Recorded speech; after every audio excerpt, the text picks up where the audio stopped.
பிதாவே, நாங்கள் நன்றி செலுத்துகிறோம். நன்றாய் கவனியுங்கள்.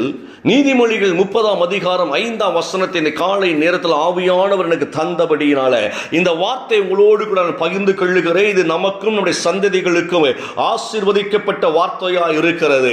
நன்றாய் கவனியுங்கள். நீதிமொழிகள் 30ஆம் அதிகாரம் 5ஆம் வசனத்தை வாசிக்கின்ற பொழுது, தேவனுடைய வசனம் எல்லாம் புடமிடப்பட்டவைகளாய் இருக்கின்றன, தம்மை அண்டிக் கொள்ளுகிறவர்களுக்கு அவர் கேடகமாய் இருக்கிறார். கடவுளின் ஒவ்வொரு வாக்கும் பரிசோதிக்கப்பட்டு நம்பத்தக்கதாய் விளங்குகிறது.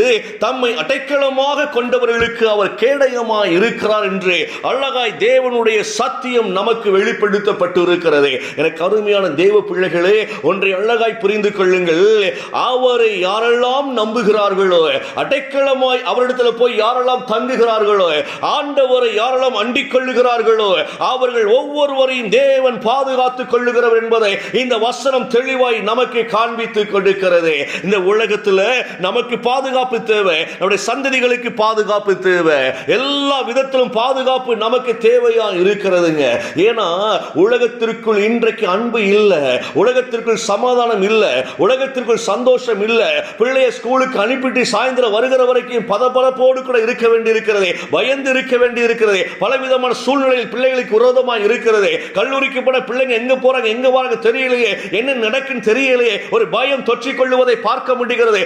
உலகம் முழுக்க முழுக்க மாயை கவர்ச்சிக்குள் இருக்கிறபடியினால இந்த உலகத்தின் பின்னால் ஜனங்கள் ஈர்க்கப்பட்டு தம்முடைய நிறைவை இழந்தவர்களாய், தம்முடைய ஞானத்தை இழந்தவர்களாய் இந்த நாட்கள் ஆசீர்வாதங்களை இழக்கின்றதையும் பார்க்க முடிகிறது. எனக்கு அருமையான தேவ பிள்ளையே, நீங்களும் நானும் விசேஷித்தவர்கள். நம்முடைய சந்ததிகளை ஆண்டவர் விசேஷ விதமாய் ஆசீர்வதிக்கும்படியாக நம்மை இந்த இடத்துல ஒன்று கூட்டி வைத்திருக்கிறார். நன்றாய் ஒரு காரியத்தை உங்களுக்கு நான் சொல்லுகிறேன். அவரை அண்டிக் கொள்ளுகிற ஒரு அனுபவம், அவரை அண்டிக் கொள்ளுகிற ஒரு அனுபவம்.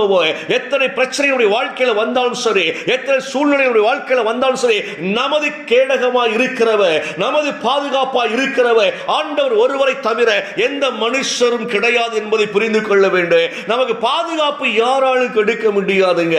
இந்திய தேசத்திற்கு பாதுகாப்பு கொடுக்க முடியல, உலகத்தில் இருக்கிற அநேக தேசங்கள் பாதுகாக்கப்பட முடியல, போர் ஏற்படுவதை பார்க்க முடிகிறது. ஏதோ ஒரு குறுக்கு வழியில அநேகர் உள்ளே புகுந்து போரை உருவாக்குவதை பார்க்க முடிகிறது. அந்நியன் உள்ளே வந்து விடுகிறார், அந்நியன் எல்லையை பிடித்து விடுகிறார் என்றெல்லாம் செய்திகளை பார்க்கிறோம் அல்லவா? உலகத்தில் எந்த மனுஷரும் வந்து தன்னுடைய நாட்டையோ தன்னையோ பாதுகாத்துக் கொள்வதற்கு உலகத்தை பயன்படுத்த முடியாது. நன்றாய் கவனித்துக் கொள்ளுங்க. உலக காரியங்களை பயன்படுத்த முடியாது. ஆனால் தேவனுடைய வார்த்தை ரொம்ப அழகாய் சொல்லுகிறது. என் பிள்ளைகளையும் சரி, என்னையும் சரி, என் தேசத்தையும் சரி, என் ஜனங்களையும் சரி பாதுகாக்க வேண்டும் என்றால் வார்த்தை ரொம்ப அழகா இருக்கிறது.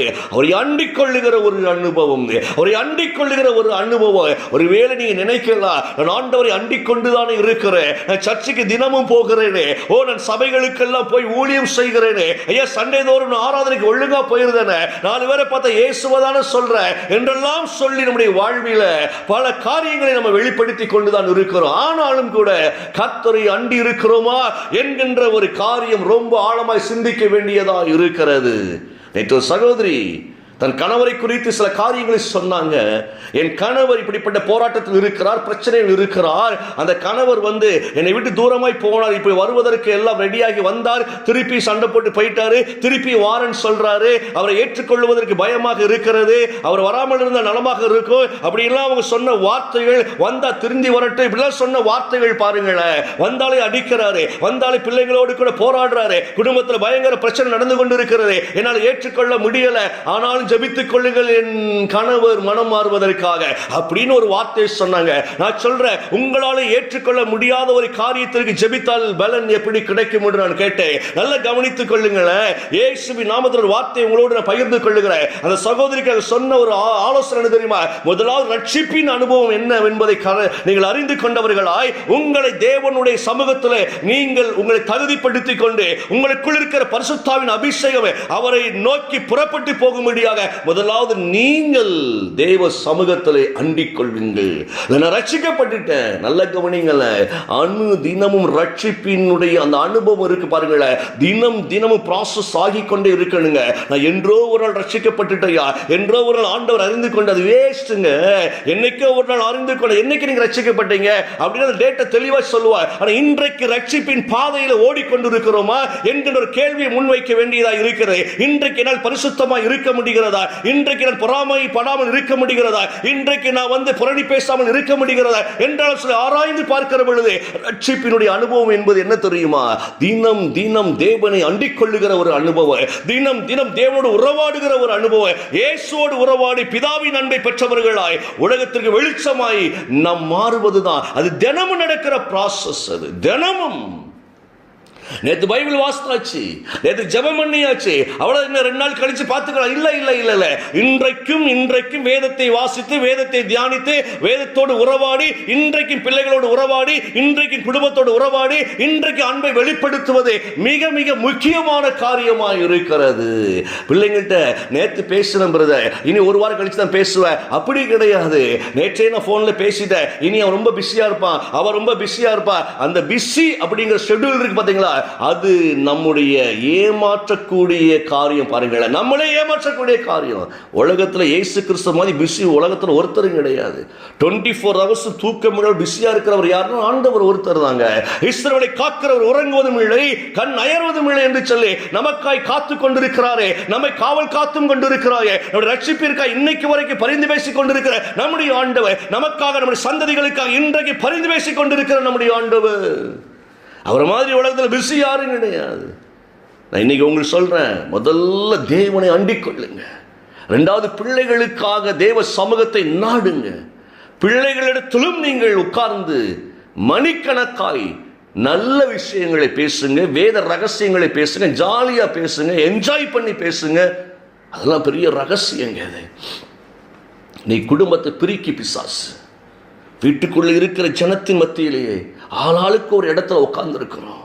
ஆளாளுக்கு ஒருத்தர் பேச முடியாதபடிக்கு மொபைல் எல்லாரும் கையிலையும் உட்கார்ந்து இருக்கு. பாருங்களேன், என்னடா பேசி என்னடா சாதிக்க பாரு, இதை பாரு அப்படின்னு சொல்லி சாத்தான் தந்திரமாய் தந்திரமாய் தந்திரமாய் ஏதேன் தோட்டத்தில் எப்படி கவர்ச்சியை காண்பித்து அவர்களை தோட்டத்தை விட்டு வெளியே அனுப்பினானோ, இன்றைக்கு வரைக்கும் கவர்ச்சியை காண்பிப்பது அவனுடைய நோக்கமாக இருக்கிறது, கவர்ந்தெழுப்பதே நோக்கமாக இருக்கிறது.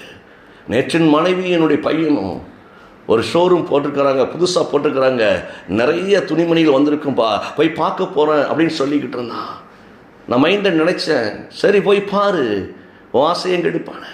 போயிட்டு வந்துட்டு சொன்னால் ஒன்றுமே இல்லைப்பா, விளம்பரம் தான் அப்படி இருக்குப்பா, விளம்பரம் தான் அப்படி இருக்குப்பா, 90% ஆஃபர்னு சொல்லியிருந்தாங்க. உள்ளே போனால் அந்த ஆஃபர் சம்மந்தமே இல்லைப்பா, அப்படி ஒரு ஆஃபரே கிடையாது.